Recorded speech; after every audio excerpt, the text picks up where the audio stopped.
moro amora mondo okel pesa. Mano koro biro ne gima ng'isi ni nam ni bedo underutilized. Odhi konyo ji mang'eny ahinya. Coal achiel ma mention no is just one product.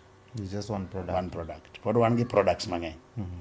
Sani kidhi e dho nam kanyo, bedo kopang tiles mawuok Kedak, Kiboski, kadhi Uganda. Meli wilore ka nitie meli miluongo ni Mpunga, ting'o almost 2,000 tons. Uting'o tile. Nitie Orion 2, nitie Orion 1. Mago mag private investors. Ting'o mana tiles ka. Mopogore gi mating'o msike bende in gi wan gi mag jowuoth manyalo jogo ma bende nyalo gombo dhi Uganda, Tanzania ginyalo itiri. Pok wachako passenger. But Kenya Ports Authority is now in the process mar gero passenger terminal. And it's ongoing. Mondo koro wakel meli mag passenger. So wadhi bedo ga passenger terminal. But we have private investors. Wan gi Mbita Ferry ma timo crossing. From Rwanda Kotieno to Mbita, from Mbita to Mfangano. Tuntie maya Kisumu madhi kuondego. It's in the process. The Kenya government is keen enhancing lake transport. But it's an open business. Government manage exclusive rights. Oyawe to any other investor makos an opportunity to broadwalk wa kumane wan tiere chon. Chon ing'e ne wan gi meli mawuok ka. Kadhi Kindu Bay, kadhi yo Malai Maen kowuor Paya, kadhi yo Mabei, kadhi Asembo Bay, madhi Mbita, gi madhi Mfangano. Negi bedo ran gi Kenya Railway. Negi thote. Ka railway notho gimba gi tho. Kano negi railway. To negi thote. Wacha ka pingi iwacho ni meli kang'e ilongo ni mende. Mende mating'o osigo gi bende japiny ma samoro bende digomb kawo osike kata mana from Uganda to kel kone kata Kenya to kose unu timo bulk mag division. Ing'eyo kidhi e Kenya Ports Authority ka wan gi migepe a multi agency. Wan gi Kenya Ports Authority itself, wan gi KFIS, wan gi customs, wan under KRA, wan gi migration. So business oyaw madhi oko nyaka dhi through due process. So yiero mari jameli nigi meli ne kanyo kodwa pimo kanyo to chulo duty kanyo nikech wan gi one stop center ka e port ka. They're there through the processes to msiki dhia meli chichaji patan koro yiero mali ka meli en 500 tons tibiro gi msigo mar 5 tons ibiro rito nyaka yud 500 tons ma mondo ting'e ore chulo meli no te 500 tons ting 5 tons mari. But the business opportunity is there. People are transporting goods to the neighboring country kendo giting'o msigo. Tiles ma wacho ni gido wuok Kenya ka aloso gi Kisumu ka titero gi kanyo Uganda. Yero dong ya wuotwa mondo ke factories ma Kisumu ka koro tiene we have a market and we have a means of transporting. Ne jogo moko joket mwandu mag bende koro keto mwandu mag e nam lolwe. King'iyo bende Uganda lu kata mana ya wuoto nagi bende percentage mag jogo bende mago nagi bende tie nam lolwe kose gin wawekezaji moko bende watiyo gi nambo maber.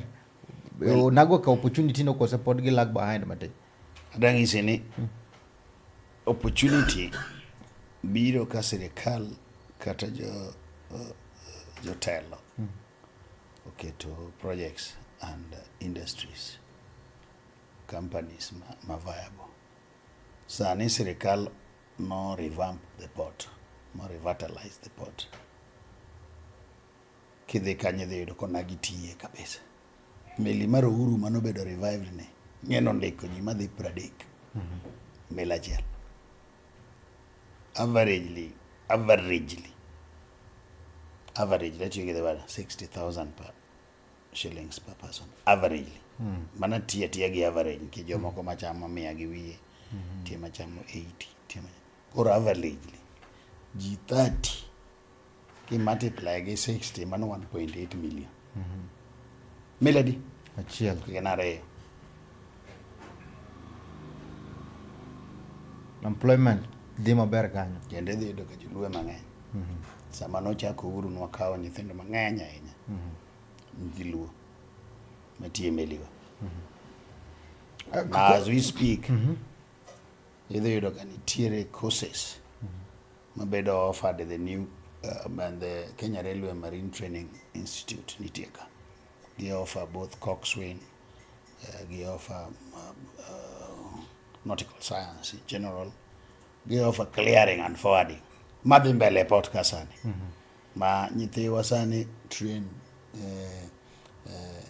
Marine School ka, Railway Training Institute. Mane oger gi jo World Bank. Kidhi neno ultra modern institution ka. Mane gi facilities ma impossible. Nyithiwa somo kanyo. So it's an opportunity mobiro because of the kind of government ma wan go.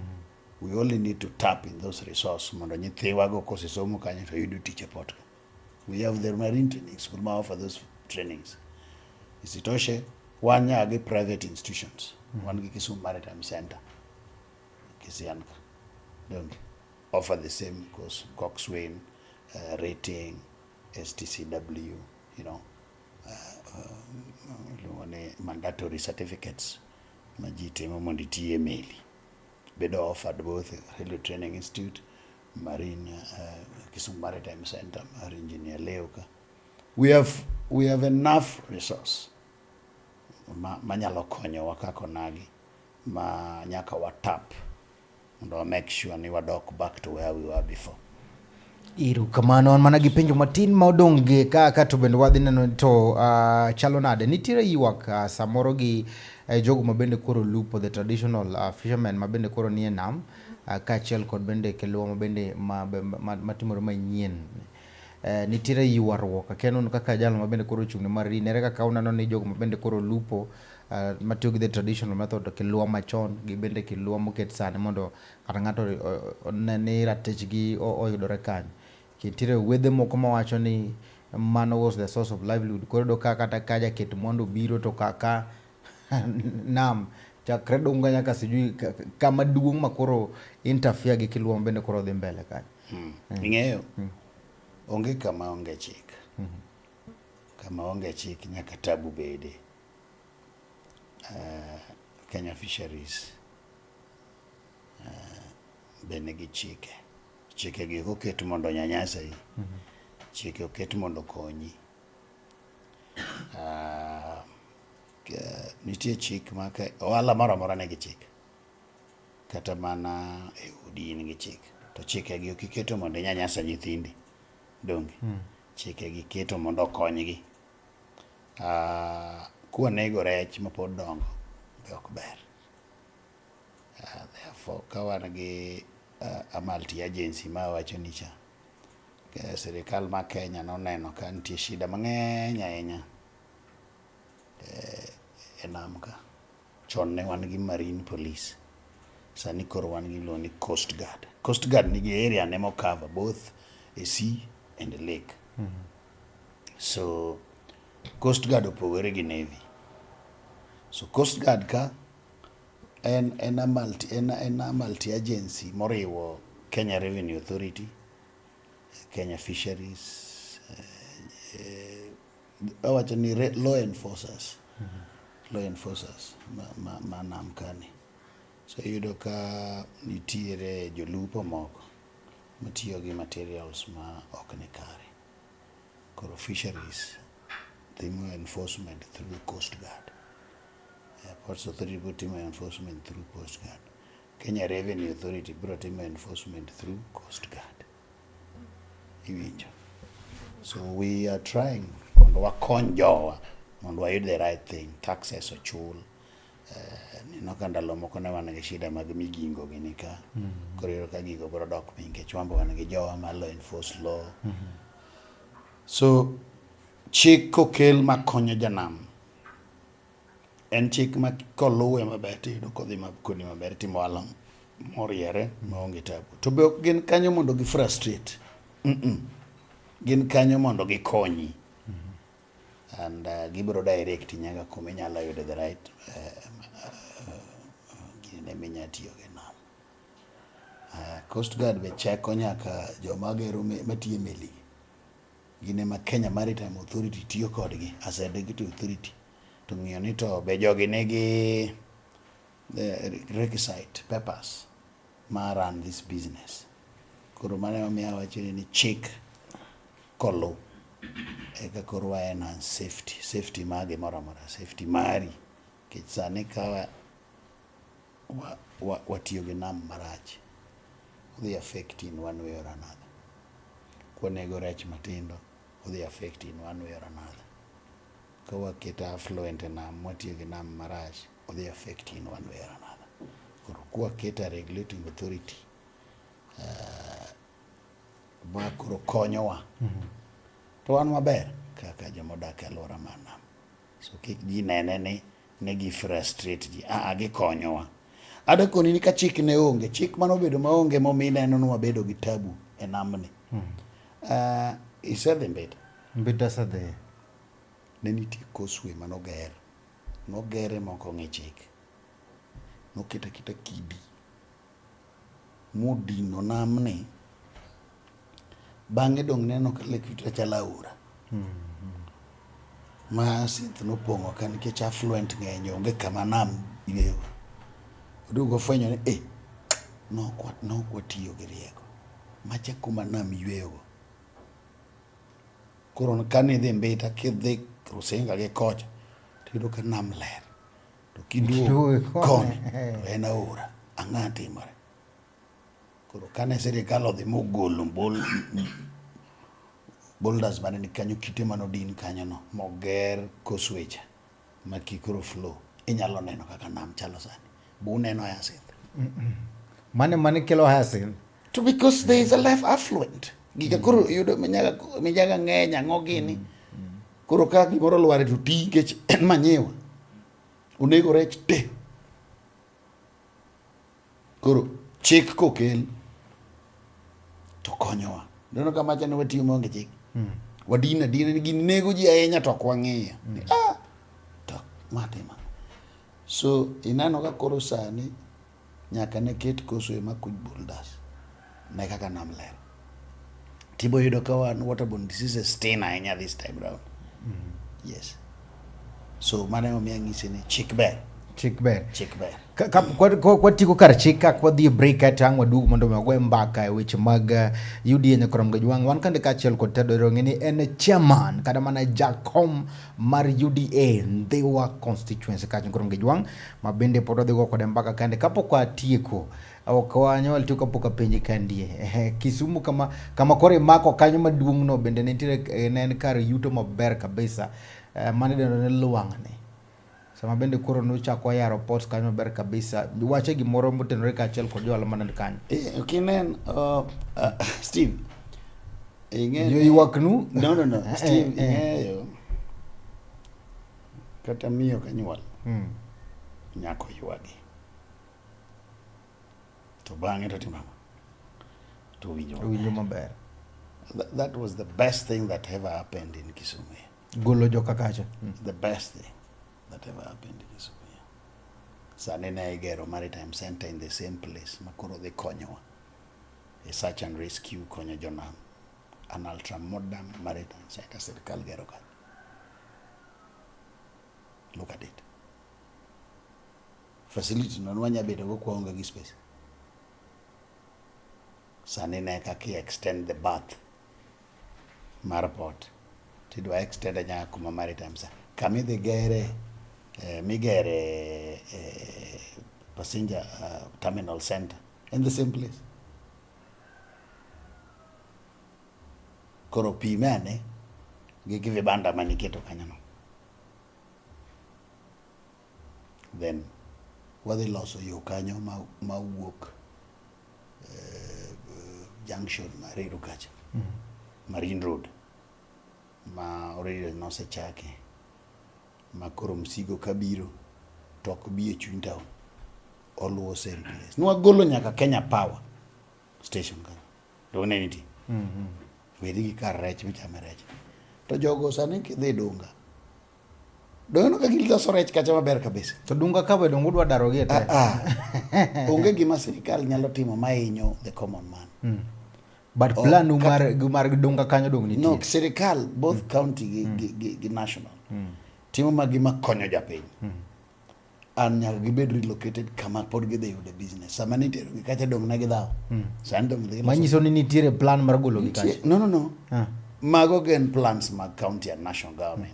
Kaka jamarin. For us to attain Singapore, we must be ready to choose gimwadwaro. Whether we are going serikal maniti both county and national. Gerone kama kor. Sedi umobi. Umobi sedi. Senano gimoger maji. Ber kabisa. Why don't we have the same? Why don't we have the same? Koro nyaka gimiwa space. No. Therefore, it is up to us now to up our game. Ndo wanene. Jowago, they are bringing revenue.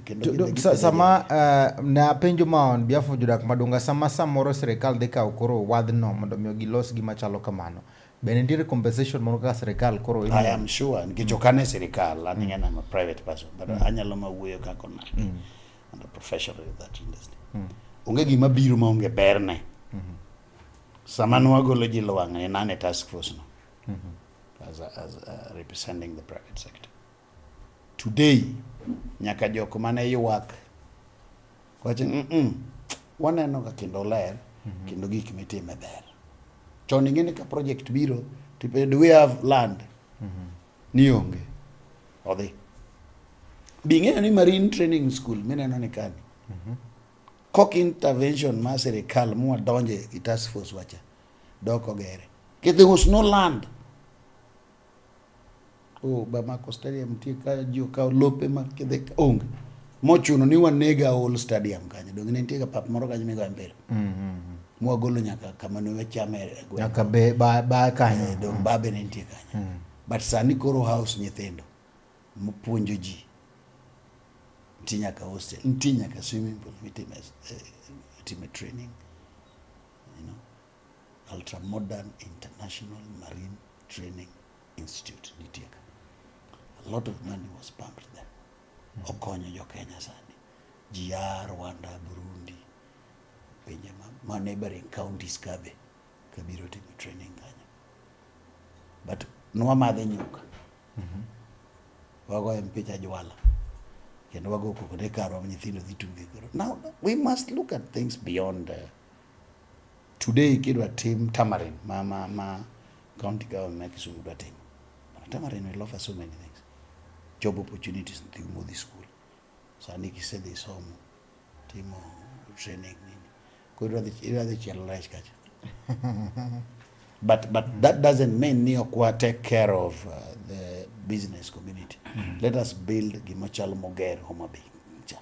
Serikal can do it. And Serikal team. Or team Homabi, Angamani team Exu. We hold the team Meuru, Bay. Same thing. The government, the team. President Ruto, the team. The same thing, Bobo team Odongan. Same mene modake vibanda, vibanda. Buro uso rejgi kajo, malos deji parking space, makibiru. Tipak kamaler, ingi choma bear, So that is where we have to head. Munduwa team Singapore.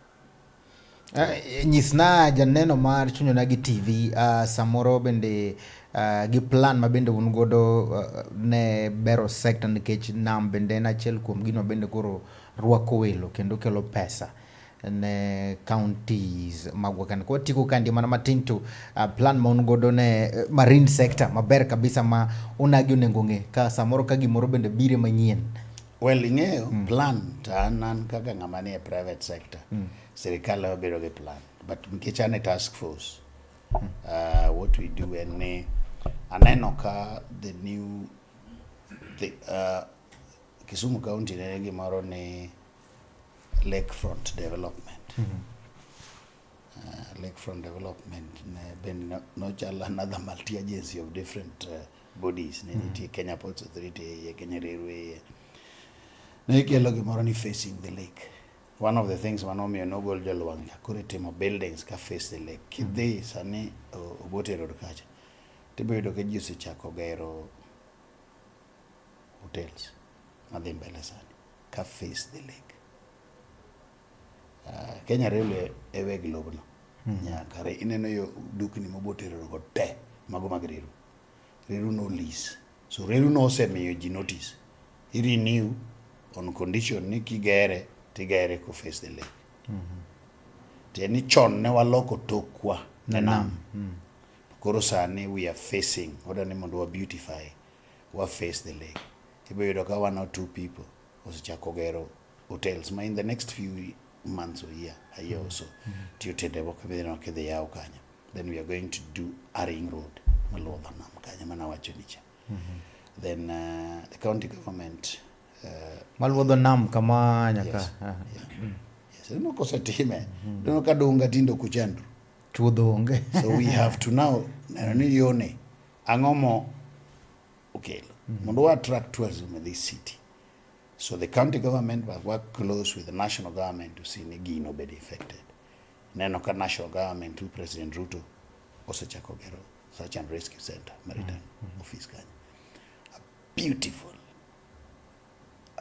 beautiful building. The bell gero face in the night. All the bells in the next before the year sayawe. Erokamano mgosi Ted Odero, erokamano kuom kete mana chenro mar Chuny Onagi TV kenda mor ka watwa kodi kandie ne janeno mar Chuny Onagi TV gino mabende samoro ne kiamo tudre ka achiel kod weche mag nam ilerono kande ka achiel kod jatelo mabende koro tiyo kende migawo machalo kod kamano. Telo no mar ariyo nyakoro mgejo wang wadhigo mbaka kacha weche motenore ka achiel kod UDA ene chairman mar UDA mandhiwa nyakoro mgejo wang kendo wadhigo kod mbaka kacha onyiswa ni to be nitiere lemo moro nyakoro mgejo wang bende koro geto mbele kacha wadhigo kod mbaka to nyiso ni to gin okenge mag mabende koro Ker William Ruto segoyo e piny Luo kandi kod ka achiel kod chairman mar UDA to wadhi nyiso kacha ni to mbele chalo nade e higa gana 2027 mano mar yiro manyien. Med kete mano Chuny Onagi TV kendo wadhi kacha la mag Facebook page Chuny Onagi TV, TikTok Chuny Onagi TV, YouTube page Chuny Onagi TV. Make sure ni subscribe YouTube page magonyo koro ngejwang ponono nini kacha gi penjo wadhi kacha bende lai mago mag sim kende digo no sim kacha kachiel kapo ni nitiere penjo mora kata gino mabende digomb ng'eyo. Med kete Chuny Onagi TV waduogo bang' sama chuok. Ma en Duond Onagi.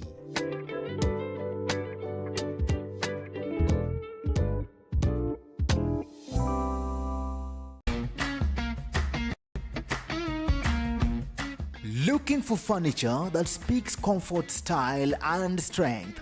Welcome to Kolweny Furniture's Kisumu, where quality meets affordability. From elegant sofas to strong beds, stylish tables to modern cabinets, we've got the best furniture to turn your house into a home. Enjoy great prices, long-lasting durability, and reliable delivery services right to your doorstep. Why settle for less when you can have the best? Visit Kolweny Furniture's Kisumu today. Call us now on 0716-520-294. Kolweny Furniture's Kisumu. Built to last, price to please.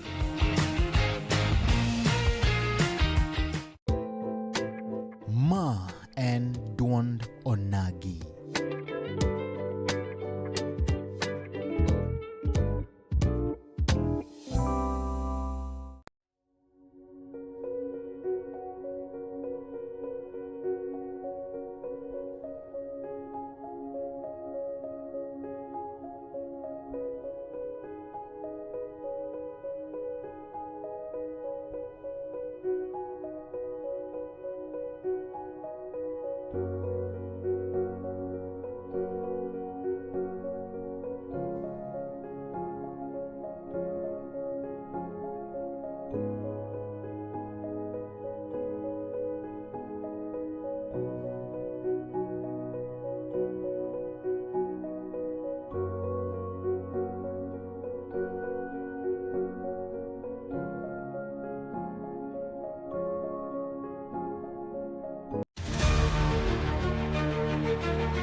mano nyakoro mga jwang kendo telo no mar ariyo kuom kete mane Chuny Onagi TV Adundo Jaluo kama wadhe gomba kakande kachel koda UDA chairman mandhiwa Migosi Ted Odero nyakoro mga jwang iwacho ni Juluo wacho ni nitire jogo mano neno chon kata iwacho ni neno mbele.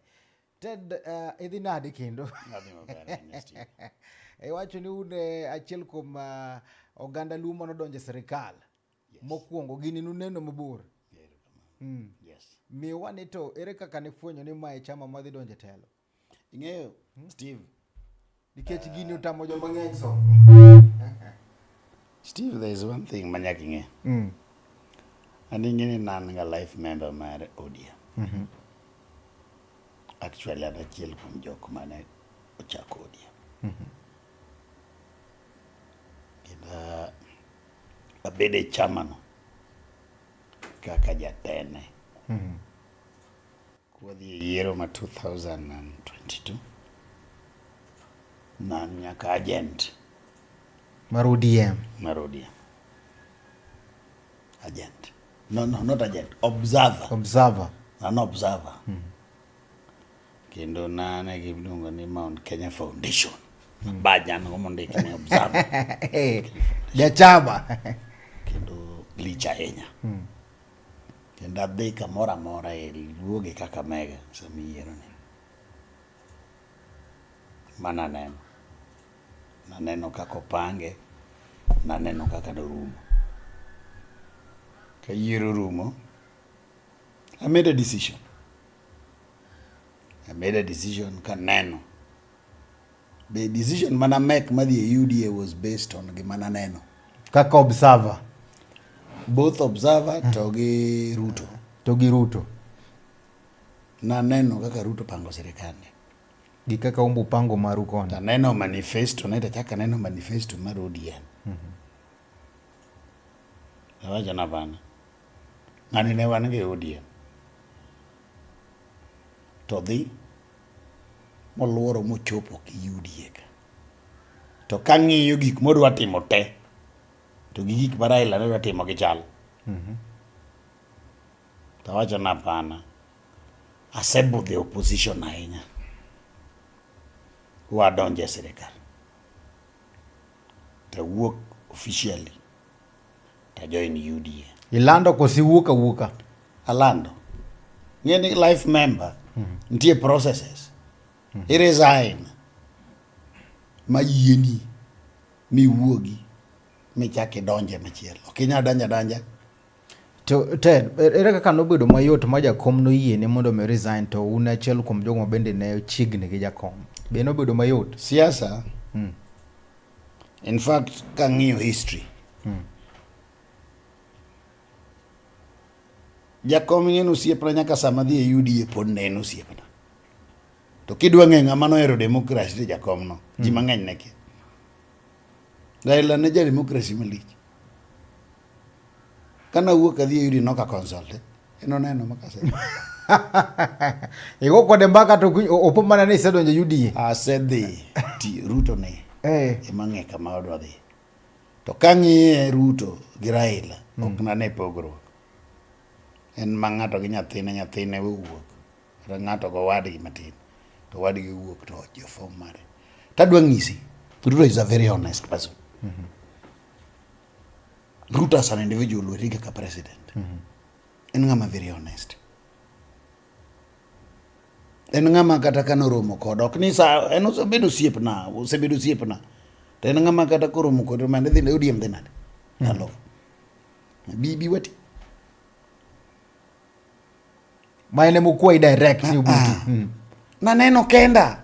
Kendo adwa ng'isi ni ng'ama nomiya dhi e UDA. E Dr. Raymond Ngolo. Ray Uhuru ake UDA. Ok norwaka. Bwana Raymond en ng'at moro ma ken nonyuolore nade. Raymond ni Lake Basin kaka MD. To luonga to ng'isa ni bwana bi wati e UDA to ng'isi ni janeko. Raila osekawo ne. In bede kuma indie no. An we wanyo bana Ted bi wati. Raymond no wuoyo koda. Onge nan tene ma ODA. Ong'isa no mer. kaka neno gini Ruto dhi bedo president odhiyo an just statistics Ruto ni ng'ama ber napingora gi Raymond maseche moko wachwanyore kata to chieng' moro wachore ni ng'e gima timore Ted anto an koni ka chieng' nuyombo tipara ta bende go chieng' uyombo wayombo ta an apari ta akwayi ni be a winning team isebudho oko sana mbana na ng'ise ni ae gik miwacho manono gini Raila osedhigo wan e system ban adwa ng'isi ni siasa ni nya blindi to gimokonya ni ng'eni nasi 2000 achako gi 92 ago kura na mokwongo 92 97 twado kanyo kinde ana ma opposition ka taneno ka koro kana dhi 2017 tachich chicho maki achako chich 2017 koni sasa amigo kagogo ni 2017 gin nege nega kipinga mol una jok mane nego bana kan pinga molo na nyako bemba ko kago kodi kura chako chich aneno ka ji odhi yiero ma Uhuru bedo president ken 2013 aneno gino man late na Mutunga nolando gicha dakika dik agono tek manade 2017 be marago miyo penalty to abukore ni nyaka gol jagol manya kora chako chich kora no ka joma tiyan jok bana gora go makoro ne sirikal acha ni kora se chich ka koro ka ket siasa no ya gogi we kora gogi ni mariek koro kada sama re gini wuyo koda to kada nyera kono gini waseyombo bwana Amolo ni gini koro ki Uhuru ni kode wani jowa wan go ka state wan sirikal pake Amolo ki ombi ai Ruto to ngeno pango ong'iyo the electoral process ang'o midwaro ma binge ni adiri moka pandi ok ni kawuono ariam onge ng'ama nokwalo okay kura noko kwal onge kata manidwa ne yaw sava ni mago gik maonge bana ne waonge kata agent koro dwa yaw sava Ted ma ing'eni gima oganda Luo kia kura dwa mondo igolo doke it Jaluo ok ne awache kura noko kwal e pacha ng'eni an na ja ODM sar kendo na wuok nokwal kara noko kwal taneno processes mane wadhi anae bwana opportunity no create no lose apenji jadi manokogo kura duoka jadi manokogo kura duoka 1,700 Ruto noyombo wangi kura di koro kweli nade that's just anyway water under the bridge the truth in the process mar kura Ruto nosome ong'e gimidwaro kadugi chien matin iwacho ni ma ni observer kacha ni nitiere gik moko mabende kani temo compare to chal ka gima nitiere buok moro mane neno e UDA mano mi weyo chama saa 9 saa 8 an sports ground onge line onge ng'ama go kora penjo percentage 56% voter turnout sabo saa 9 saa 58% onge ji line ok ni ji osego kura mang'eny okinyi ji odak tamara tama biro ok ni ji otamre ji onge line mago kura to nego beni ka ji onge line to we are at 80 90 my stronghold marwa koso koro whether it was voter apathy or ji to ma kama koro serikandwa wada kawo go piny kaka ma chunya no chako choto anyway maybe ingiso wana en kamora mora Kenya msima Ting'e nasego kura sa 12 wang'e nasego kura ndhew. Kura aringo dhi Migori dhi kanyo. Kogo dhiambo. Koro itimo tally. Koro idhi e polling center to polling center. Chopo Central Primary. Ng'eni koro an gi right madonjo. Matimore ka agents. ODM nigi agent. UDA nigi agent e iye kanyo. Independent nigi agent e iye kanyo. Azimio onge agent. The blank. Azimio to koro Martha gi ng'a?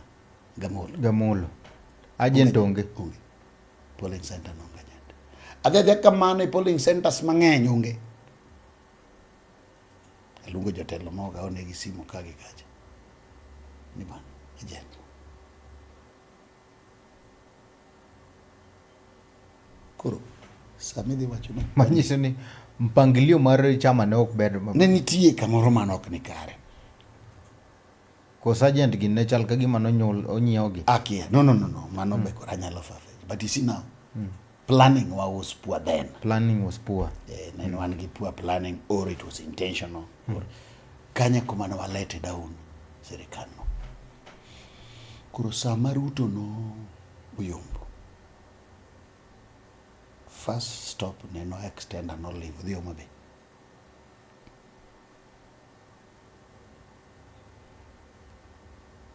Ruto ne wan gi UDA. Ne en osiepna. Bana mana neno ka Ruto o appoint Ray PS. Kendo miye migawo ma kineno. To kura to wamiye kapuoyo. To wacho ni Ma is an honest person. Ma is an honest person. To nang'iso Raymond ne adabiro tiyo kodu.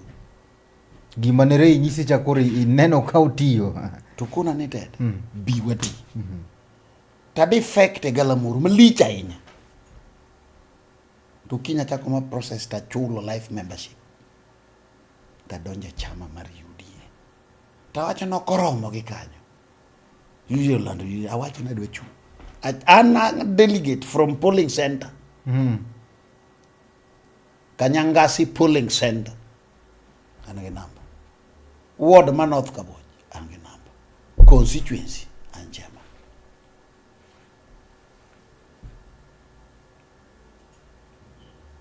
An member. Kidhi Kanyangasi 3. Gwengwa kanyo. En UDA. Ng'ato kik wuondi. Dhano ni kacha modonjo UDA mang'eny. Mana nikech gin gi faith. To be pogruok tin malich king'eyo. To jowa be sani wigi ochiew.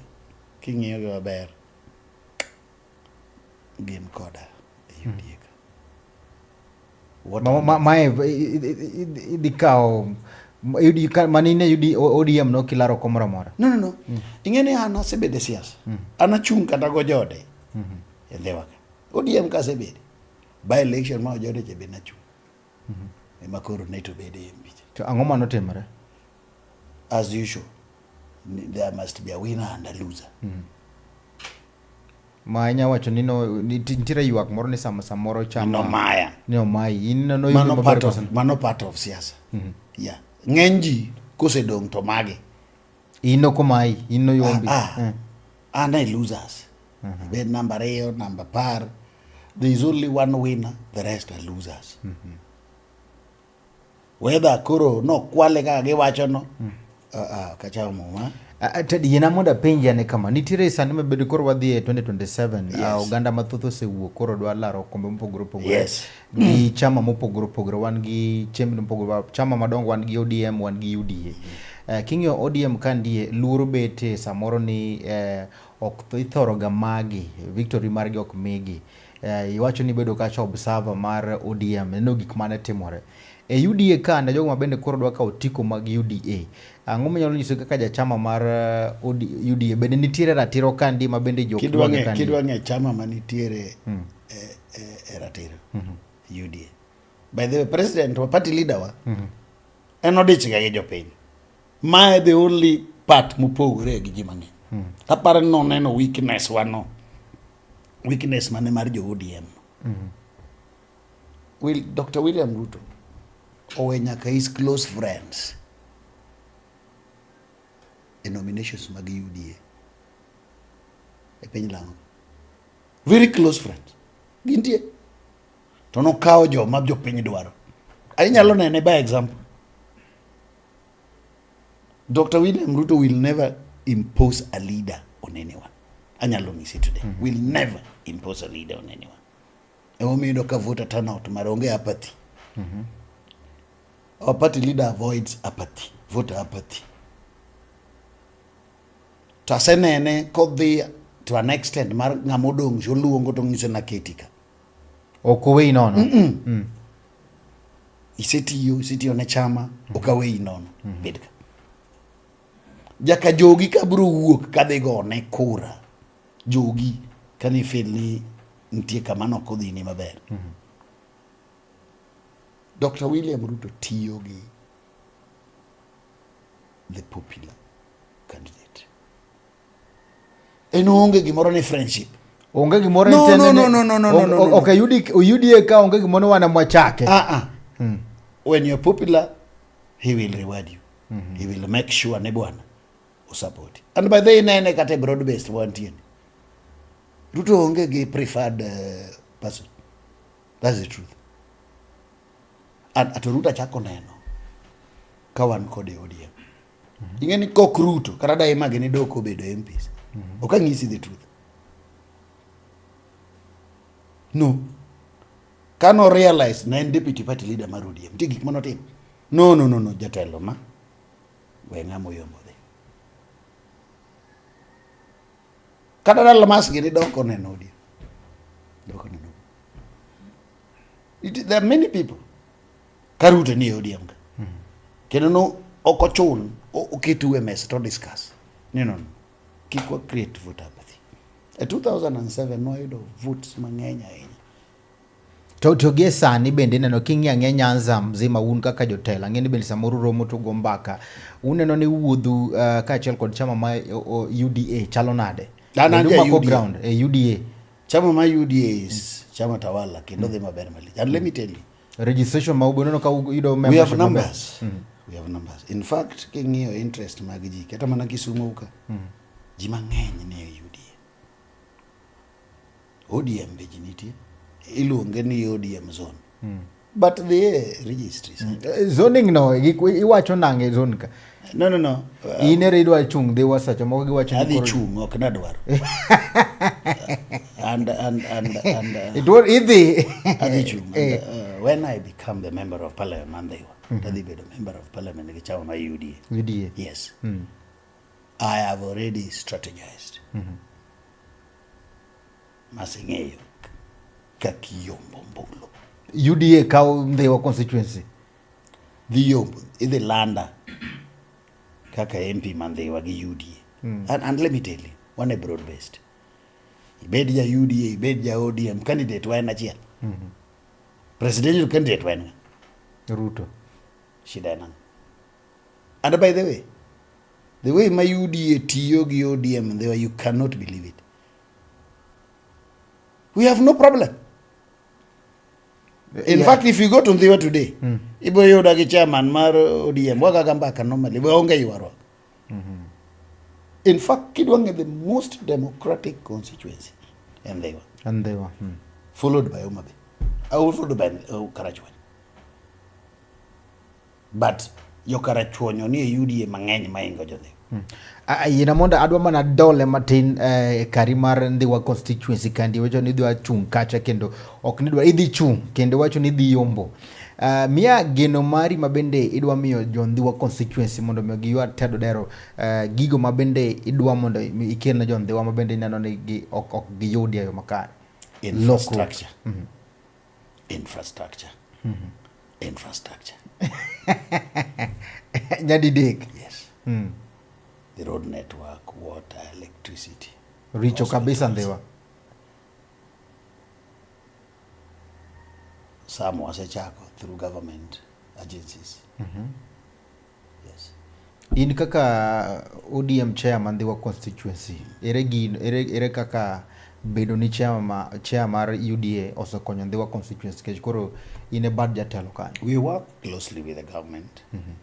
We also try and oversight what the government is doing. Projects mobiro kumbi direct. Well, there are many. One a new sub-county. They were east.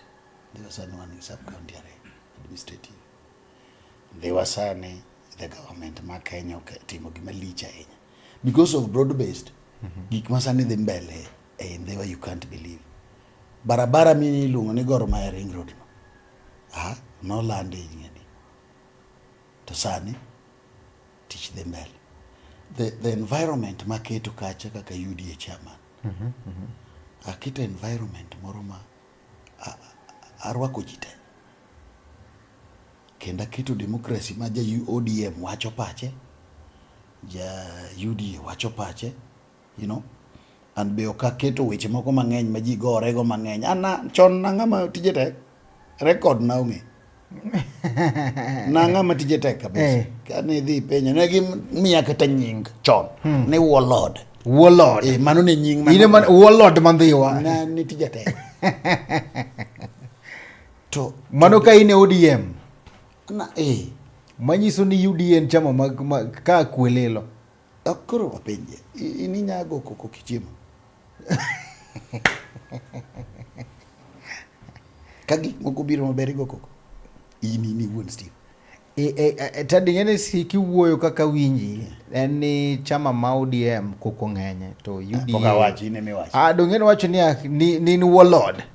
Kana chung ana strochonge. Lakini Ndhiwa UDA ka o kata Ndhiwa kende region ni.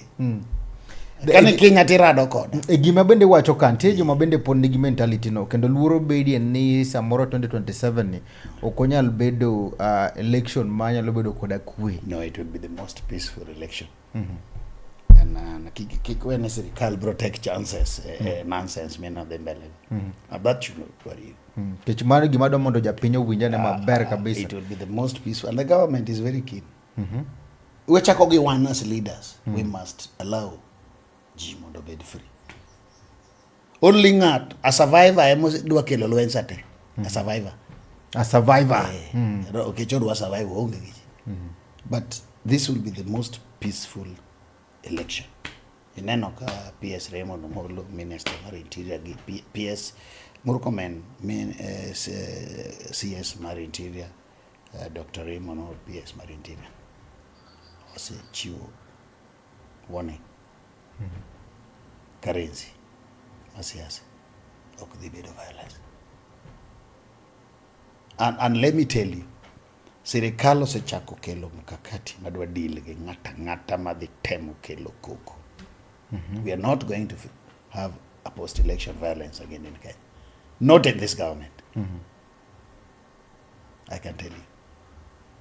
And some way could this serikal ose map jokate. Not in this government. Data nitie. Don't worry. But you're joking with government. Koko moko muneno timore kaka they will end. Ata jowa must also change. Mungeni wabed joma udago siasa moriarete. We can't fight. And naneno gika gibi. Onge gima gino konyigo. In fact, inyathi kijana mitiyo gono.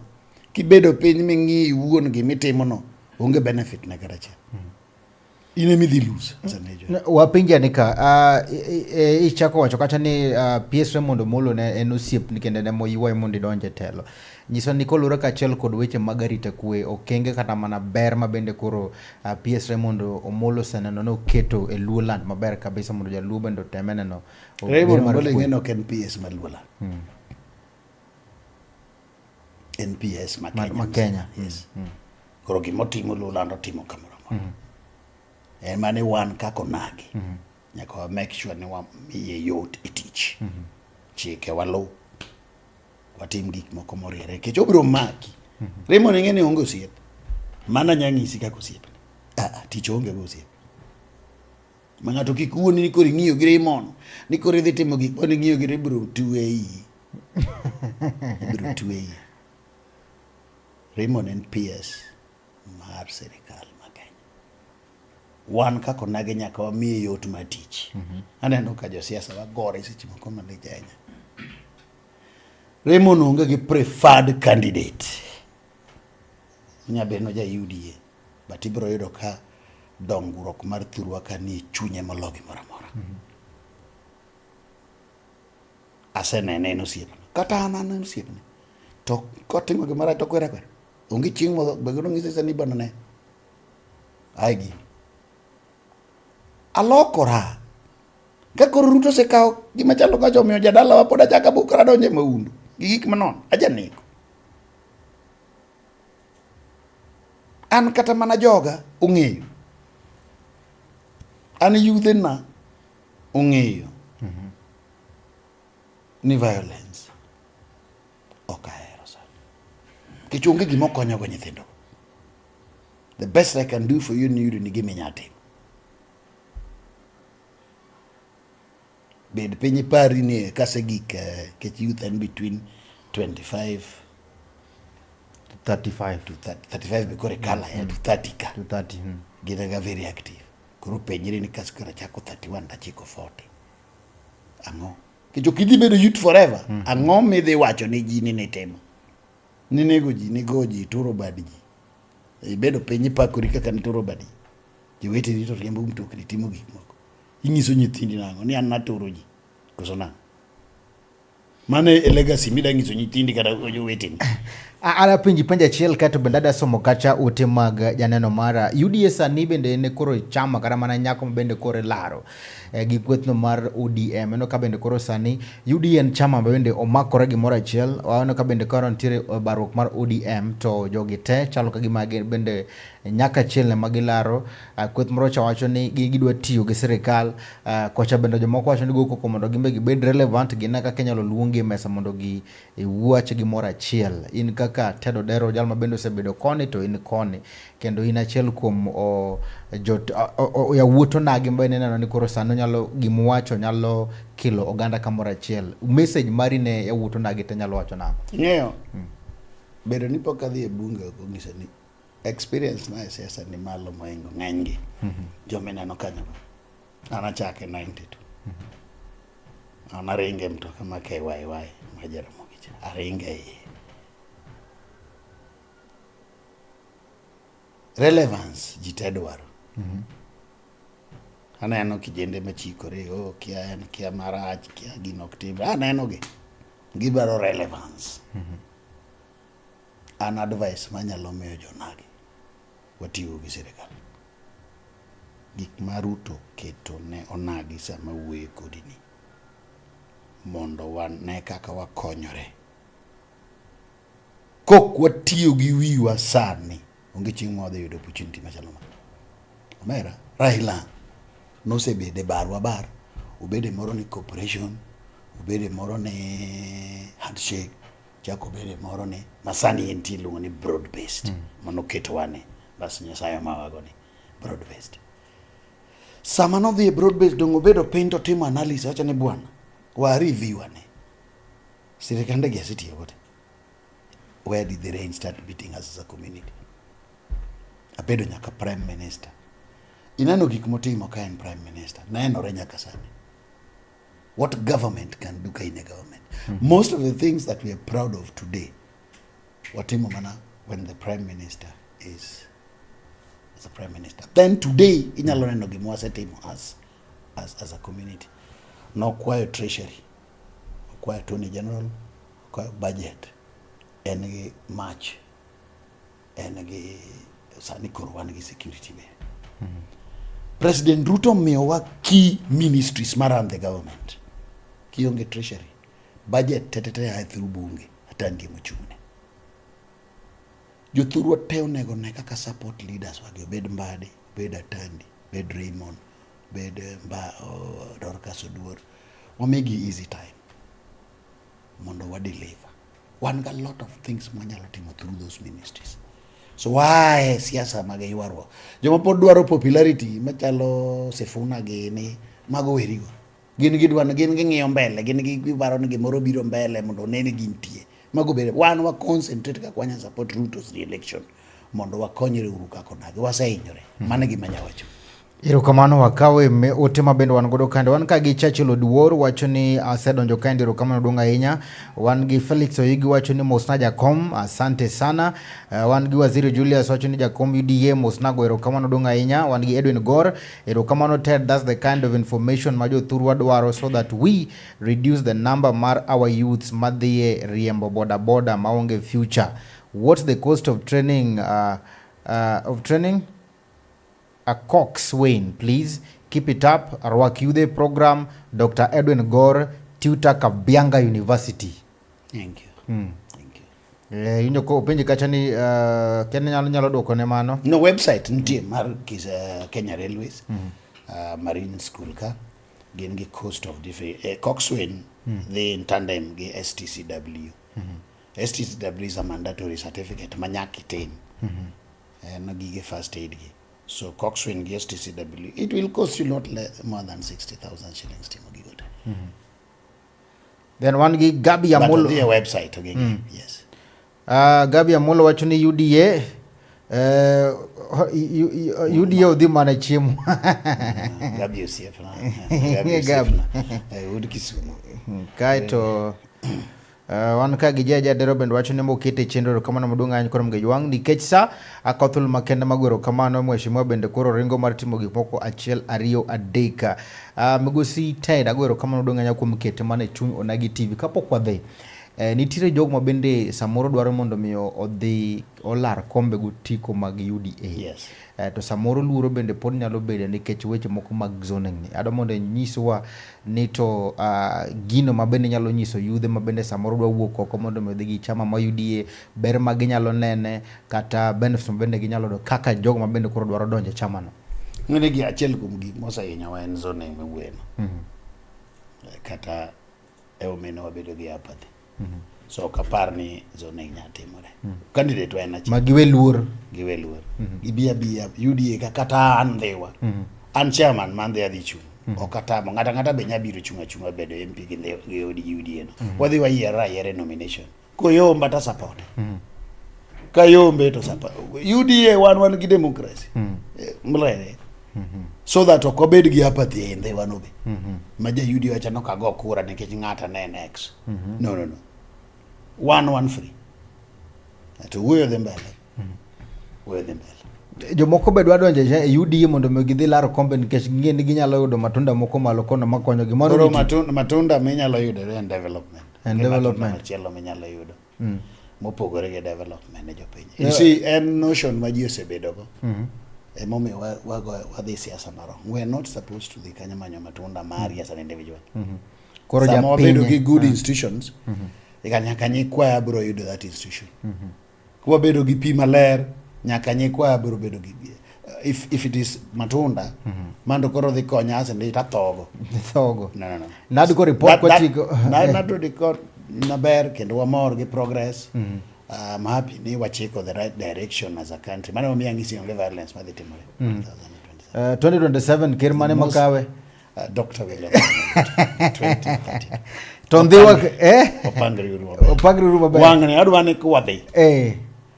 To wadhi kucho to wawuoyo gi ngufu. Sani ngenda tok omewa mathin. Sani to kwadhi kacha gi ngufu. Wamiye kura milion 5. Mera. Mane negotiation monego beni sani dhi ga mbele ndiko mi milion 5. Kama. Ok kede PUT. Negotiation nego beni sani gimwatimo. Deputy no tain dong. Mano mar jo UDA kao president and deputy. Mudongo to wapo. Kanye wacho mkidhi wadwane wache matek. UDA president. UDA kao president William Samoei Ruto, Professor Kindiki.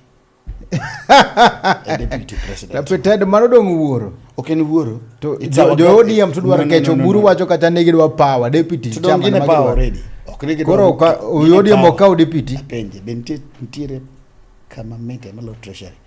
Omi nitie. Attorney General ingeni onge gimi nyalo timo Kenya kama onge attorney. Tidonge mane magi kwayo deputy ne magi dwaro. No. It's not negotiable. Manana. Ted in wuodo nagi bwana. No. In wuodo nagi. Tingeno wach ni ODM monyadhe kata Mombasa. Koro mano nagi. Koro ODM will gi sao gi komare deputy. So far we have a president. we have a deputy president, Professor Abraham Kithure Kindiki. We don't have a vacuum, presidency and deputy president. Those are elected positions, they are not appointed. So for presidency, we have Dr. William Samoei Ruto and Professor Abraham Kithure Kindiki. Mano is not negotiable, even to us as members of UDA. We are not discussing it. Any other position we can discuss. But not DP. The presidency is for Ruto and his running. Awinji gima winjo kanye ni lemo ma godie mugudwaro wabro neno bang 2027. No. Nitie pre-election agreement, post-election agreement. Gibro discuss, nitiere team matimo mano. But to me, kaka chairman, my UDA man there, the president and the deputy president is the presidency. The presidency and my chairman, my UDA. The presidency. The presidency. Ero kamanya kwa mgajwa kamora mora mitira geno ni winjo maber kabisa ni komar kirigija lopne mano ma chama ma UDA non negotiable nyakora mgajwa aka kamano takautul makena ni ketsa marugo niro kamano kwa mkete mane Chunyo Nagi TV Adundo Jaluo kamano kwa ote magi mebindiro no sido kandiro kamano kwa mpachi kachol koda kautul makena mano mikete mane Chunyo Nagi TV nyakora mgajwa Luos Facebook pages mago mag Chunyo Nagi TV YouTube subscribe channel maro mar Chuny Onagi TV TikTok Chuny Onagi TV ni kono ngejwangero kamano bende neja picha mara ilongo ni Felix Omondi moto matek mondo me picha bed maler ken neno yo makare kachel kod Medusa mar chenro ni Nelson Mandela Okore moneno ni gimora mora ni yo makane kono ngejwang kachel koda jatelo Ted Odero mheshimiwa the OGW yes anama president no me to nyejo moko kia gina naduoko ne kerero kamano ikecha city nam asset ibedo recognize yes like abedo nyaka task force mari fertilize the port ka watieko tada mi kendo thuolo mondo wach na wach mogik to ler na kar William Ruto iwacho niya en ni nyisa kata ne en jaratero kabisa ngat mok lokre kabisa kich mani ngene luro mantiere no it is kingio kata jok mar William no miyo tich William engini mando kit jalango kata William eno kia gik mibano ni kuwinjore kamano. In fact onge ngama jaratiro malo Ruto ko winjore kodi to timo ka kwe apenjie isere no kogolo kata twara kata chiele ministry isewinyo no golo PS magikuchega kata chiel madam dongina yo namba to karo walo to rengo wuk na no dong okno mano mare I am discussing about William Ruto anjo matendo ka wuok kuom gisani awuo about sani ngama tin dongana we government I discuss government gima temo wachuni awuo William Ruto as Dr. William Ruto a central jo Mount Kenya isewinyo ni Ruto golo PS. The number manomiyo is a very honest and truthful leader. He agreed with them. He has kept the number. In as much as one a broad base, he still kept the number. I have not seen him saying, I have removed this person because the deputy president is no. The former deputy, no. He has kept the number manomiyo Mount Kenya, still the same number. Podi. Deputy no mejo Mount Kenya pod nitie kanyo. PSS manomogi pod nitie kanyo. Manyiso ni ge chako knyal mone ka jo Mount Kenya. Bana, onge ngama bro wacho ni Ruto no wuondogi. The most truthful leader in this country is Dr. William Samoei Ruto. Yes.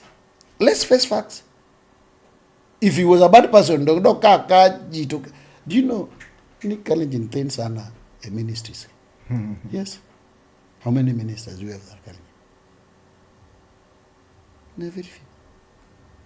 Ted nikech akautu makeno mago niro kama ndunga nyangeni wadhibedo kande kachel kod odiochieng' machielo mondo wachak wago mbaka maber kabisa nyiso ni to kara sirikal mit machalo nade mabende koro jaluo nango bende koro neno mondo miogimbe koro gibede sirikal gino mabende oganda mathoso bedo kago mbaka kendo mane achiel kuom lake mar party chairman Dr. Buru Odinga kachel kod party leader mano Gladys Nyasunya Wangaya mabende koro winjo kiwacho kacha ni party leader mar ODM mabende wacho kata ni wigi ogila wila gi Dr. Buru ma bende wacho ni wigi koro gi sani owila gi kao jalup mar president mano mar Kithure Doctor, Professor. Koko kamano kamano donga inya.